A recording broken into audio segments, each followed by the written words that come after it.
အားလုံးပဲမင်္ဂလာပါခင်ဗျာပထမဦးဆုံးအနေနဲ့ကျေးဇူးတင်ချင်တာကတော့ကျွန်တော် Play Me ရဲ့ဒီမမပိုင်းဗီဒီယိုလေးကို1 million အထိရောက်အောင်အားပေးကူညီကြတဲ့တယောက်ချင်းစီတိုင်းကိုအကုန်လုံးကျေးဇူးတင်ပါတယ်ခင်ဗျာဒီနေ့အဲ့ဗီဒီယိုတွေကတချို့ comment လေးတွေကိုကျွန်တော်ဒီနေ့ဗီဒီယိုလေးနဲ့ပြန်ပြီးတော့ဖြည့်ပေးသွားမှာဖြစ်ပါတယ်ခင်ဗျာဘယ် laptop အမျိုးအစားက GT5 game ဆော့လို့ရမလဲအဲ့ဒါကိုဖြည့်ပေးမယ်နော်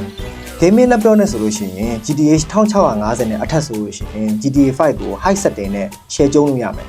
ကျုံးသုံးဆိုလို့ရှိရင်ရောနောက်ပိုင်းထွက်တဲ့ i5 ဒါမှမဟုတ်လို့ရှိရင် Ryzen 5တွေမှာ low setting နဲ့ AC ဆော့လို့ရမယ်အဲ့တော့ကိုကဒီခေါက် laptop ဝယ်မယ်ဆိုလို့ရှိရင် setting အနည်းဆုံးဘယ်လောက်ရှိလဲဆိုတာကိုရွေးချယ်ပြီးတော့ဝယ်ပါတကယ်လို့မသိလို့ရှိရင်ကျွန်တော်တို့ Play Me ကိုလာပြီးပါခင်ဗျ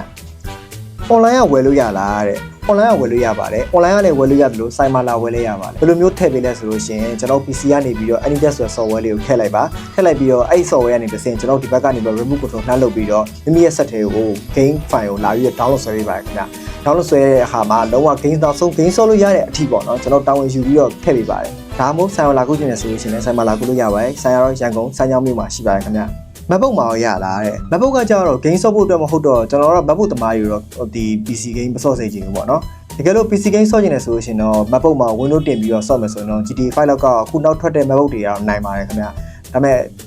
recommend တော့မပေးပါဘူးပေါ့နော်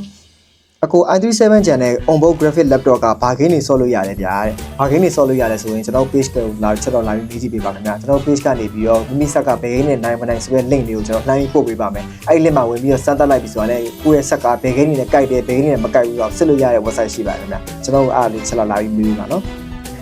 အရင်အဆင်ပြေတဲ့ site မှာတခါလဲ 1TB ဝယ်ပြီးသွင်းလိုက်တယ်တဲ့ကျေးဇူးတင်ပါတယ်ကိုကြီးအခုလိုမျိုး comment မှာကျွန်တော်တို့အားပေးရတဲ့ကျေးဇူးတင်ပါတယ်game တွေကခုနောက်ပိုင်း storage တွေကလည်းအများများလာတဲ့အတွက်ကြောင့်မလို့နောက်ပိုင်း user တွေအနေနဲ့ကကိုယ့်ရဲ့ဒီ set ထဲမှာပဲပေါ့နော် game ကိုထည့်ထားဖို့ကြတော့ရရှိကြအောင်အဆင်မပြေဘူးအဲ့ဒါကြောင့်မလို့ external hard disk လေးဝယ်ပြီးတော့အဲ့ရနေပဲပေါ့နော်ကျွန်တော်တို့စီကလိုချင်တဲ့ game တွေကိုရွေးပြီးတော့တစ်ခါလဲ 1TB ဝယ်ပြီးတော့ကျွန်တော်တို့စီမှာကူးသွားတယ်ပေါ့နော်ဟုတ်အဲ့လိုမျိုးကူးသွားခြင်းလည်းဆိုလို့ရှိရင်ရပါတယ်ခင်ဗျာ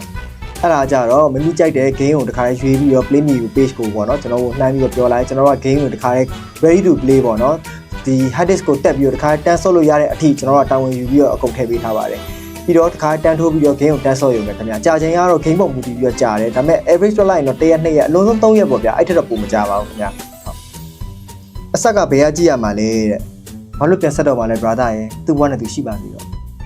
Minecraft ရလားကိုဟုတ် Minecraft လည်းရပါတယ်ခင်ဗျာ Minecraft က Java edition နဲ့ Parrot edition နှစ်ခုပေါင်းပြီးတော့တွဲရပါတဲ့ account တွေဝယ်ချင်လည်းရတယ်ဒါမှမဟုတ်မိမိရဲ့ Microsoft account တွေကိုလည်းဒီ Minecraft game ထည့်ချင်တယ်ဆိုတော့ထည့်လို့ရပါတယ်ခင်ဗျာအသေးစိတ်ကိုတော့ကျွန်တော် Play Me ကိုလာရောက်မေးလို့ရပါတယ်နော်အခုစီမှာ game သင်းလို့ရတာလားဗျာဘယ်မျိုးပါလဲတဲ့ဟုတ်ကဲ့ကျွန်တော်စီမှာ game သင်းလို့ရပါတယ်ကျွန်တော်ကဒီ PC game တွေ official game ရော crack game ရောပြီးတော့ PC နဲ့ပတ်သက်တဲ့ VPN တွေ software တွေကအစားကျွန်တော်တို့အကုန်လုံးကူးလို့ရပါတယ်ခင်ဗျာဆိုင်ကတော့ရန်ကုန်စမ်းချောင်းမြို့မှာရှိပါတယ်ခင်ဗျာ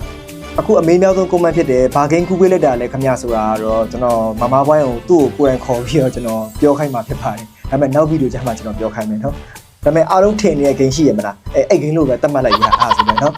ကျေးဇူးပါခင်ဗျာ